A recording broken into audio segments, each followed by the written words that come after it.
विश्व में, संसार में, ब्रह्मांड में जो कुछ भी होता है ग्रहों के अनुसार ही होता है।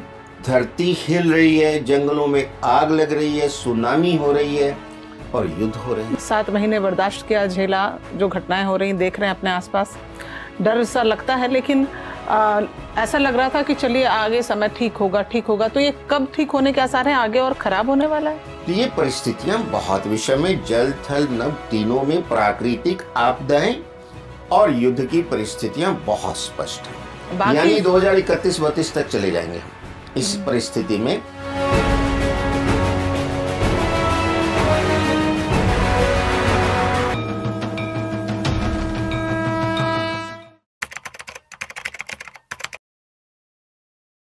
नमस्कार, मैं हूं श्वेता रंजन और आज के इस एपिसोड में हमारे साथ एक मशहूर एस्ट्रोलॉजर डॉक्टर राकेश कथुरिया जी। दोस्तों, 2025 अब तक की कई बड़ी घटनाओं से भरा रहा है। अंतर्राष्ट्रीय स्तर पर उथल पुथल देखा हमने, देश में बदलती सियासत, आम जनजीवन में बहुत कुछ असामान्य सा अनुभव रहा। सवाल यह है कि 2025 का जो अब बचा हुआ समय है वो कैसा रहेगा? क्या राजनीति, मौसम, ग्रहों की चाल हमें बहुत कुछ संकेत दे रहे हैं? क्या बिहार चुनाव के नतीजे जो हैं वो बिल्कुल एक सरप्राइज के तौर पर होंगे? ये सब जानेंगे हम डॉक्टर कथुरिया से। सर, आपका स्वागत करती हूँ कार्यक्रम में। नमस्कार। नमस्ते सर। शुरुआत करते हैं सर। ये हमने देखा है कि 2025 का जो अब तक का साल रहा है बहुत ही भयानक, डरावना। मतलब क्या ये ग्रहों की स्थिति के कारण ऐसी घटनाएं जो हमारे सामने आई, ग्रहों की स्थिति ने ऐसा कुछ किया? क्या लगता है? जी हाँ, ये विश्व में, संसार में, ब्रह्मांड में जो कुछ भी होता है ये ग्रहों के अनुसार ही होता है।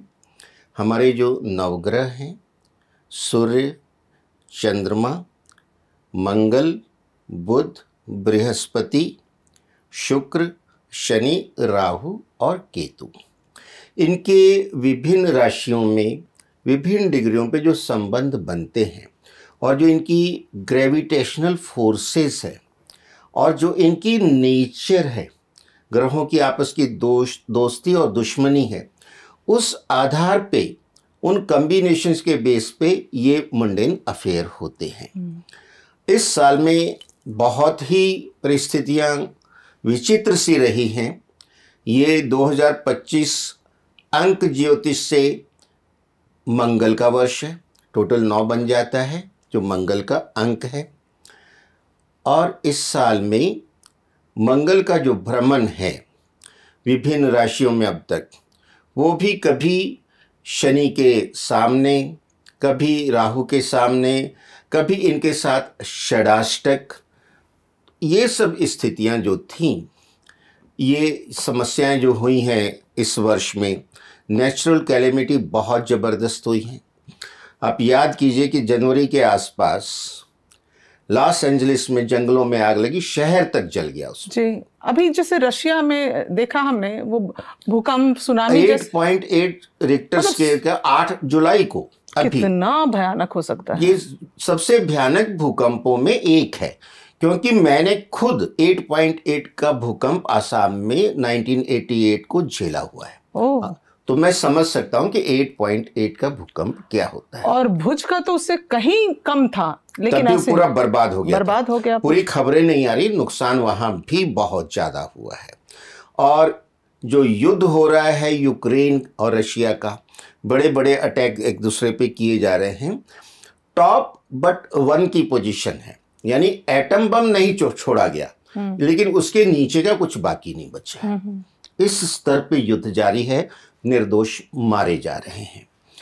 इस बीच में हमास और इजराइल का युद्ध जो देख रहे हैं, हजारों लोग मारे जा रहे हैं। गाजा में बच्चों की हालत देखिए, गाजा में लोग भूखमरी की हालत में हैं। आज गाजा में लोग भूख से मर रहे हैं, कुछ है नहीं। इधर देखिए इजराइल और ईरान के बीच जो युद्ध हुआ, शुक्र है कि वो थम गया। अच्छा, यहाँ जो निर्दोष भारतीयों की जो हत्या की गई, कितनी दुखद थी। 22 अप्रैल की बात है और कश्मीर में बहुत दुखद हुआ। उसमें भी मंगल अपनी नीच राशि में चल रहे थे और उस दिन चंद्रमा जो हैं मकर में थे। और उसके पश्चात 6 जून ऑनवर्ड जो युद्ध हुआ भारत और पाकिस्तान का हुआ। तो ये हम जगह जगह पूरे विश्व में देख रहे हैं, नेचुरल कैलेमिटी है, धरती हिल रही है, जंगलों में आग लग रही है, सुनामी हो रही है और युद्ध हो रहे हैं। या जो विमान दुर्घटना हमने देखे, जी हाँ, 12 जून को जो विमान दुर्घटना अहमदाबाद में हुई एयर इंडिया की, 242 लोग थे, सिर्फ एक बचा और बाकी विद इन सेकेंड्स जल के खत्म हुए। और जहां वो विमान गिरा वहां भी कुछ 30-40 लोग मारे गए जिनका कोई उस यात्रा से संबंध नहीं था। तो ये बड़ी अजीब सी परिस्थितियां आ रही हैं और ये सारी ग्रह जनित हैं। और ये उस समय पे मंगल और केतु सिंह राशि में चल रहे थे। मंगल और केतु सिंह में, और उसके बिल्कुल सामने जो है राहु जो है कुंभ राशि में, और राहु के बगल में मीन राशि में जो है शनिदेव। अब मंगल की 3 दृष्टियां होती हैं, चौथी, 7वीं और 8वीं।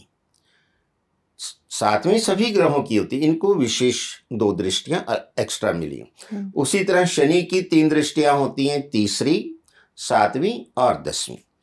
तो जब मंगल कर्क में थे तो वो अपनी 8वीं दृष्टि से देख रहे थे राहु को। तो ये भी एक अंगारक योग था। उस समय पहलगांव में हत्याएं हुई, और जब कर्क राशि में मंगल काफी टाइम रहे, रेट्रोग्रेड होके मिथुन तक गए, फिर वापस आए। तो ये बड़ी विषम परिस्थिति थी। जो मिथुन में गए, तो मिथुन क्या है, बुध की राशि है, पेड़ पौधों को भी, जंगलों को भी इंडिकेट करती है। उस समय जंगलों में आग भी लगी। उसके बाद जब ये 6 जून से सिंह राशि में आए तो केतु ऑलरेडी वहां थे। केतु और मंगल का जो है अंगारक योग बनता है। वहां से मंगल 7वीं दृष्टि से देखते हैं राहु को और 8वीं से देखते हैं शनि को। दोनों शत्रु हैं इनके, और ये सेनापति हैं। जो मंगल हैं ये सेनापति हैं और केतु जो है तलवार है। तो यानी वो शस्त्रागार के अध्यक्ष हैं। अब सेनापति और शस्त्रागार के अध्यक्ष जब साथ बैठ गए तो क्या बातें करेंगे? वो ये बात करेंगे, वो कहेगा शस्त्रागार का अध्यक्ष कि सेनापति महोदय, हमारे पास ये जो है फाइटर प्लेन है, ये बॉम्ब है, ये मिसाइल है, वो हमारा जो शत्रु बहुत अकड़ता है, हम उसको ठोक देते हैं, बस स्ट्रेटेजी बता दो, बाकी सामान मेरे पास तो अस्त्र शस्त्र भरे पड़े हैं। अच्छा, अब राजा बड़ी विषम परिस्थिति में, सेनापति और शस्त्रागार के अध्यक्ष तो डिसीजन ले नहीं सकते। राजा है सूर्य।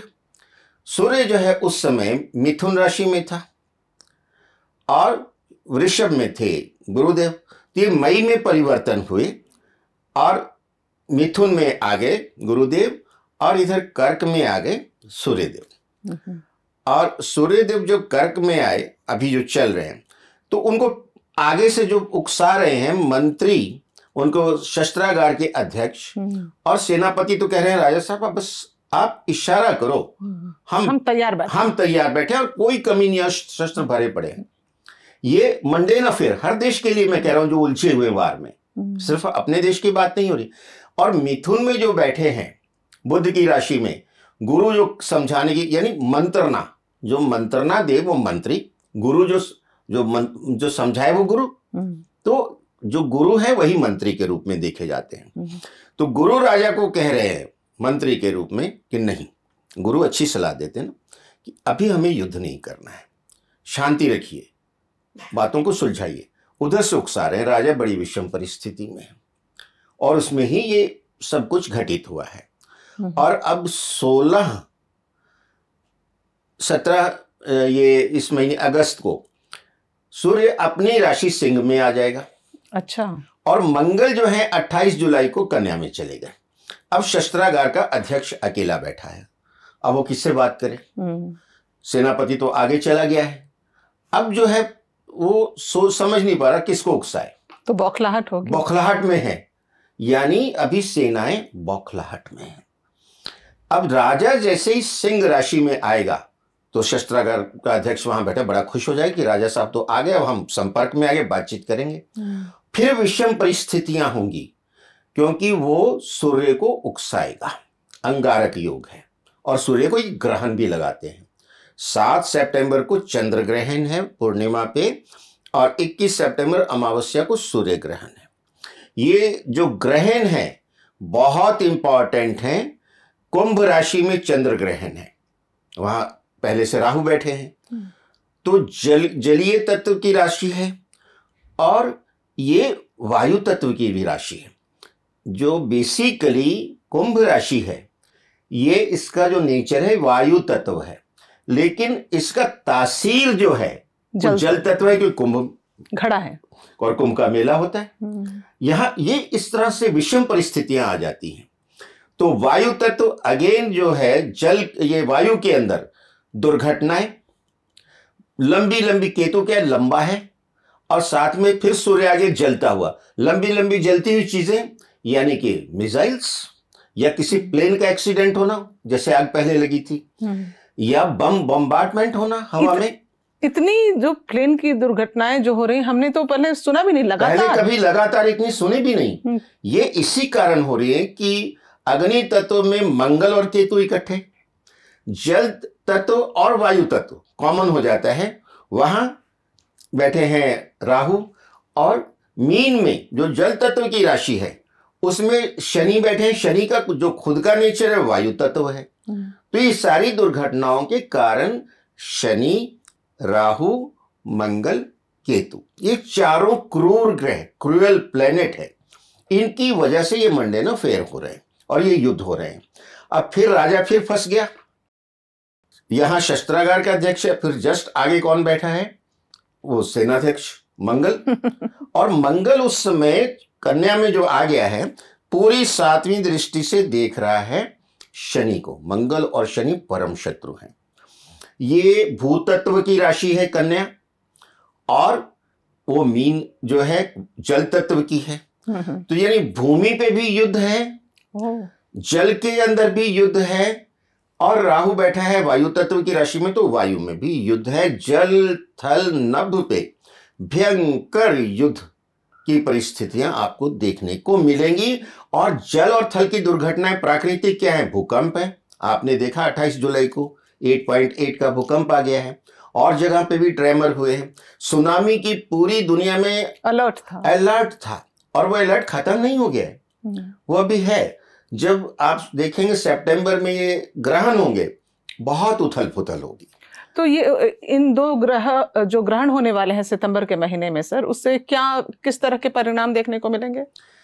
प्राकृतिक आपदाएं, और ये जैसे चंद्रमा मनसो जाता, ये सबके मन को भटका देगा। खास करके जो कुंभ राशि वाले हैं, जो सिंह राशि वाले हैं, बिल्कुल उसके सामने आता है। और जो आपके मकर राशि वाले हैं, जो उससे 12वें आता है, इस तरह तो राशियों पे भी इसका प्रभाव आएगा। और सूर्य का जो ग्रहण होगा वो कन्या राशि में होगा, जहां की मंगल पहले से बैठा है। तो ये परिस्थितियां बहुत विषम है। जल थल नभ तीनों में प्राकृतिक आपदाएं और युद्ध की परिस्थितियां बहुत स्पष्ट हैं। क्योंकि जब मंगल कन्या में बैठा है, शनि को सप्तम दृष्टि से देख रहा है, राहु के साथ उसका षडाष्टक है, केतु के साथ द्विद्वादश है, और जैसे ही सूर्य आएगा सिंह में 17 अगस्त को फिर द्विद्वादश हो जाएगा सूर्य के साथ भी। अच्छा चलिए, ये मंगल आगे बढ़ेंगे। सितंबर में, ये मिड सितंबर में ये तुला राशि में जाएंगे। तुला राशि में जाएंगे तो सोचते हैं कुछ राहत होगी, नहीं होगी, क्योंकि फिर ये शनि के साथ षडाष्टक में आ गए।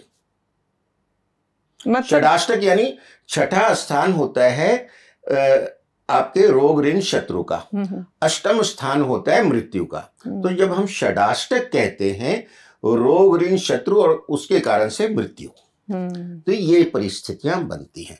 प्राकृतिक आपदा में भी लोग मारे जाते हैं और युद्ध में भी मारे जाते हैं।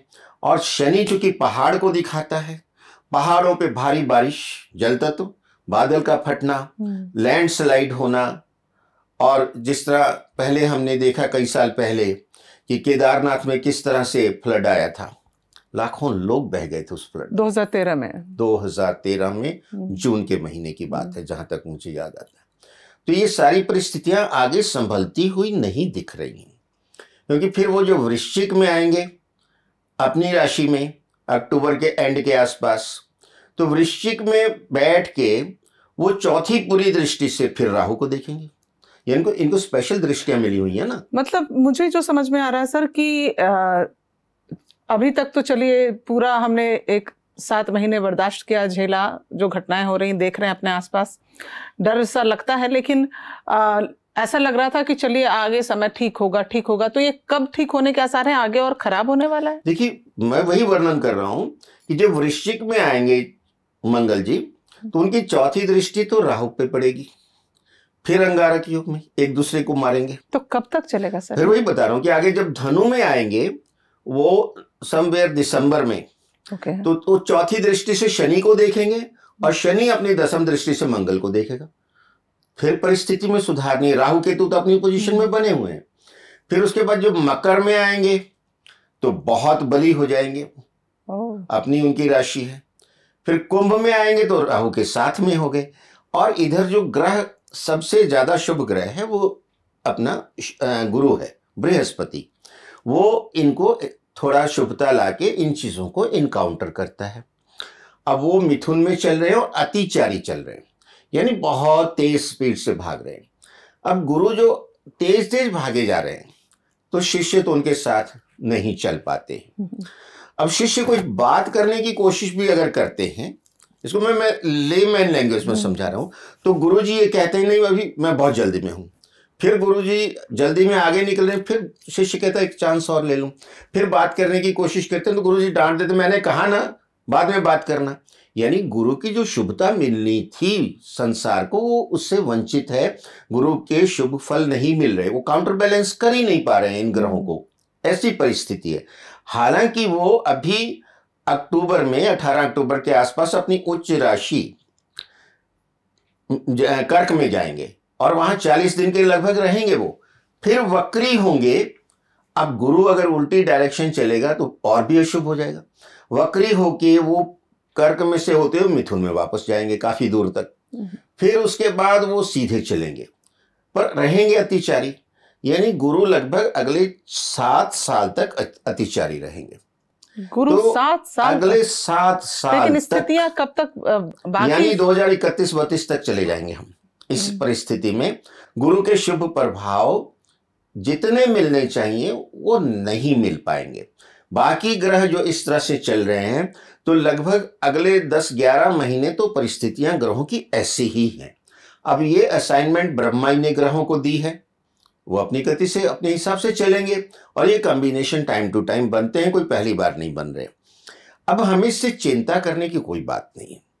हमें जो है अपना आचरण अच्छा रखना है। जो लाल किताब का संविधान है, सदाचार का पालन करें, झूठ ना बोलें, झूठी गवाही ना दें, बड़ों का सम्मान करें, महिलाओं का सम्मान करें, घर में चाहे बाहर में जहां भी संपर्क में है। और आसपास के जो जीव जंतु हैं जैसे गाय है, कुत्ता है, बकरी, भेड़, चींटे, चींटियां, पक्षी, मछलियां, इनकी सेवा कीजिए। मतलब इनको टाइम टू टाइम फीड करते रहिए और माथे नाभि जी पे केसर लगाइए। हनुमान जी की भक्ति करते रहिए। हनुमान चालीसा जो है, संकट ते हनुमान छुड़ावे, मन क्रम वचन ध्यान जो लावे, सब पर राम तपस्वी राजा, तिनके काज सकल तुम साजा। तो भूत पिशाच निकट नहीं आवे, महावीर जब नाम सुनावे, अष्ट सिद्धि नव निधि के दाता, असबर दीन जानकी माता, अंत काल रघुवरपुर जाई, जहां जन्म हरि भक्त कहाई। यानी जिंदगी के साथ भी, जिंदगी के बाद भी हर समस्या का, हर संकट का, हर मुसीबत का समाधान हनुमान जी के चरणों में है। आप में भक्ति भावना होनी चाहिए और वो आप रखिए। और जो परिस्थितियां हैं ग्रहों की, आप उसको नहीं बदल सकते हैं। आप अपनी सावधानियां रखिए और सही आचरण रखिए, सही विचार रखिए और इन चीजों का पालन कीजिए। सर, जैसा कि चंद्रमा मन का कारक है और अभी आप कह रहे हैं कि चंद्र ग्रहण की स्थिति भी है सितंबर में। तो हम जिस तरह देख रहे हैं माहौल, ना सिर्फ राजनीतिक तौर पे, ना सिर्फ जियोपॉलिटिकल लेवल पे कि देश और देश के बीच में झगड़ा हो रहा है, और ना सिर्फ मामूली झगड़ा, मतलब बहुत बड़े स्तर पे हो रहा है, लेकिन क्या यही वजह है कि जो हम देख रहे हैं, रोजाना खबरें देख रहे हैं कि अपने पति की हत्या कर दी, पत्नी की हत्या कर दी, अपने प्रेमी संग फरार हो गई, इससे शादी कर ली, उससे, मतलब ये इस तरह की बहुत दुखद घटनाएं हो रही समाज में। तो ये जो मन का कारक है, क्या मतलब इस कारण से सबका मन बेचैन और विचलित है, क्या है? देखिए, ये उनकी अपनी जो व्यक्तिगत कुंडली है उसमें ग्रहों की स्थिति, महादशा, अंतरदशा, फिर उनकी साढ़े सती ढैया वगैरह सब मैटर करती हैं। लेकिन मंडेन अफेयर जो है, जो परिस्थितियां अभी चल रही हैं ग्रहों की, वो भी इसमें असर डालती हैं। और इस तरह की दुखद घटनाएं हमने इन दिनों बहुत सुनी हैं, क्योंकि ये खबरें रोजाना आ रही हैं। मतलब उससे तो डर ही लगता है कि जो एक पति पत्नी का रिश्ता देखते थे, हाँ, उसको सब कोई शक की नजर से देखने लग गए। हाँ, जबकि इतना विश्वास किया रिश्ता था ये। तो ये बहुत बड़ा सामाजिक जो है समस्या खड़ी हो गई है। और इस पे गुरु की कृपा से चीजें बहुत अच्छी होती थी, लेकिन गुरु भी इस समय अतिचारी हैं, तो उनके शुभ प्रभाव कम होने का भी एक रीजन है कि ये घटनाएं हो रही हैं। तो कथुरिया जी, बहुत बहुत शुक्रिया आपका हमारे कार्यक्रम में आने के लिए, बहुत अच्छा लगा। और ये सारी जो बातें बताई हैं कथुरिया जी ने, इसको आप ध्यान में रखिएगा और सच साबित होते देखिएगा। हमसे जुड़े रहिए, हमारे चैनल को लाइक और सब्सक्राइब करिए। नमस्कार। बहुत बहुत धन्यवाद। और मुझे भी बड़ी खुशी हुई आपके चैनल से जुड़ के, और लोगों को हमारी बातों से कुछ गाइडेंस और लाभ हो, यही हमारी शुभकामनाएं हैं। धन्यवाद।